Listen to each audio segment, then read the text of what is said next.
Praise the Lord. The best wishes to you and your family members in the name of God. దేవుని నామమునకు మహిమ కలుగును గాక.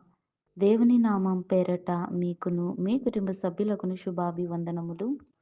ఈరోజు దేవుని వాగ్దానం. Today God's promise. భయపడకుము, నేను నీకు తోడై ఉన్నాను. యెషయా గ్రంథం 43వ అధ్యాయం 5వ వచనం. Fear not, for I am with you. The book of Isaiah chapter 43 verses 5. క్రీస్తునందున్న ప్రియమైన సహోదరి సహోదరులారా, ఈ శ్రేష్టమైన ఉదయకాల సమయంలోను దేవుడు నీతో నాతో మనందరితో కూడా మాట్లాడుతున్నాడు. చూడండి, భయపడకుము, నేను నీకు తోడై ఉన్నాను అని దేవుడు నిశ్చయముగా వాగ్దానం చేస్తున్నాడు.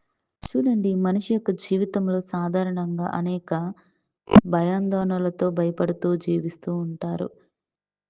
కానీ దేవుడు ఏమంటున్నాడంటే భయపడొద్దంటున్నాడు. దేవుడు మనకి ప్రతి విషయంలోనూ మనకు తోడుగా ఉంటాడు. మన యొక్క ప్రయాణాల్లోనూ, మార్గములోనూ అంతటిలో కూడా ఆయనే మనకు తోడై ఉన్న దేవుడై ఉన్నాడు. మన యొక్క అవసరాలను తీర్చే దేవుడై ఉన్నాడు. ఆహారాన్ని ఇచ్చే దేవుడై ఉన్నాడు.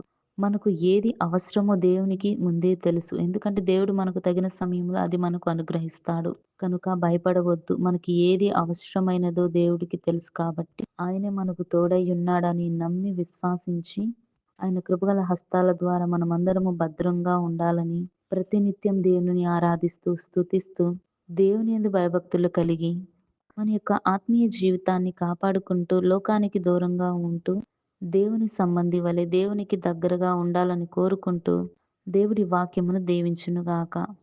ప్రార్థన. ప్రేమ కలిగిన తండ్రి, దయగల దేవా, నీ పరిశుద్ధమైన పాదమునకు స్తుతులు, స్తోత్రాలు. ప్రభువా, ఈరోజు ఈ వాక్యం ద్వారా ప్రతి ఒక్కరి కుటుంబ జీవితాల్లో నెమ్మదిని కలుగు చేయండి. అనేక భయాలందోళన నుంచి విడిపించండి. ప్రభువా, నీవే వారందరికీ తోడై ఉండి ఎవరికి ఏది కావాలో ప్రభువా, ఎందు నిమిత్తం ప్రార్థిస్తున్నారో మీరు ప్రతి ఒక్క హృదయాంతరంగాన్ని ఎరిగిన దేవుడై ఉన్నారు. కనుక నీవే సహాయం దయచేసి ప్రభుని యొక్క కృపగల హస్తాల ద్వారా ప్రతి ఒక్క కుటుంబ జీవితాన్ని, వ్యక్తిగత జీవితాన్ని భద్రంగా కాచి కాపాడమని నజరేయుడైన యేసుక్రీస్తు నామమున అడుగుచున్నాను తండ్రి.